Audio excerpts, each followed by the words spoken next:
Sur ce budget-là, qui est dans la continuité de la présentation du DOB du mois dernier, nous avions pointé la question sur la transition écologique et l'absence de stratégie avec Nantes Métropole, puisque dans le document que vous nous aviez transmis, il y avait tout un pavé, un paragraphe qui ne mentionnait pas en fait la stratégie à venir avec Nantes Métropole. Et puis, il y a aussi la question de l'éducation qui nous questionne dans ce budget. Un point aussi qui est lié au développement durable et dont on n'a pas du tout entendu parler dans cette présentation ce soir, c'est la question du logement qui est inexistante dans votre projet.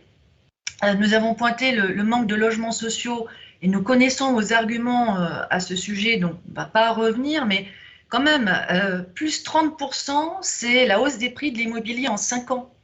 Et partout, moi j'entends nos concitoyens ou dans la presse aussi, des journalistes qui posent la question comment on peut se loger avec de telles augmentations. C'est aux communes de prendre la main sur cette question du logement. Alors, la croissance démographique, elle est continue, surtout dans le Sud-Loire. Et on voit aussi que la baisse du nombre de logements, la baisse de la construction du nombre de logements a commencé avant la crise sanitaire. Et donc, on va vers un vrai problème de logement pour nos concitoyens. On l'a vu et on le mentionnait, on l'a déjà mentionné, mais l'augmentation du prix du carburant a été un vrai souci ces 2 dernières années. De jeunes couples qui s'installent à la campagne ou dans des villes plus petites et moyennes s'éloignent des métropoles et ont finalement le gain qu'ils ont en se logeant plus loin de la métropole est rendu nul par des frais de carburant, des frais d'essence quand ils doivent se déplacer en voiture. Enfin, un autre point qui est lié à ce logement, c'est que notre population vieillit et on ne se loge pas de la même façon quand on a 80 ans et plus. On voit que les seniors sont de plus en plus actifs, donc c'est pour ça que je mets cet âge de 80 ans. Il faut souvent adapter son logement ou en trouver un nouveau plus adapté.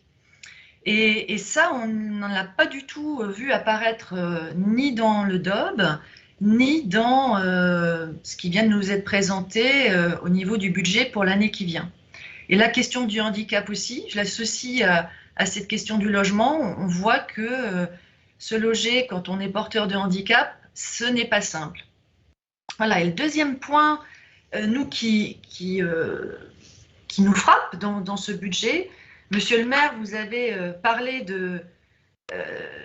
d'un service public responsable et renforcé, je vous cite, vous venez de le dire en présentation, et nous ne comprenons pas que dans le cadre du renouvellement du projet éducatif de territoire, la mairie a fait le choix de questionner de nouveau sur le rythme de la semaine pour les enfants des écoles publiques.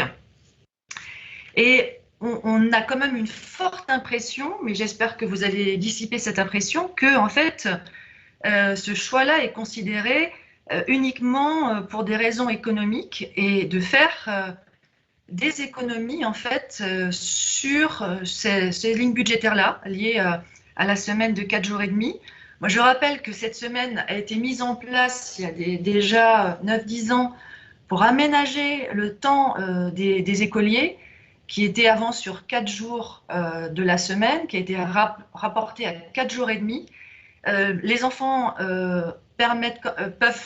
sont moins fatigués, c'est vraiment un gain important, peuvent aussi avoir des activités sur le cadre scolaire. Et on voit que vous insistez beaucoup sur le nouveau groupe scolaire qui ne doit pas être une sorte de paravent.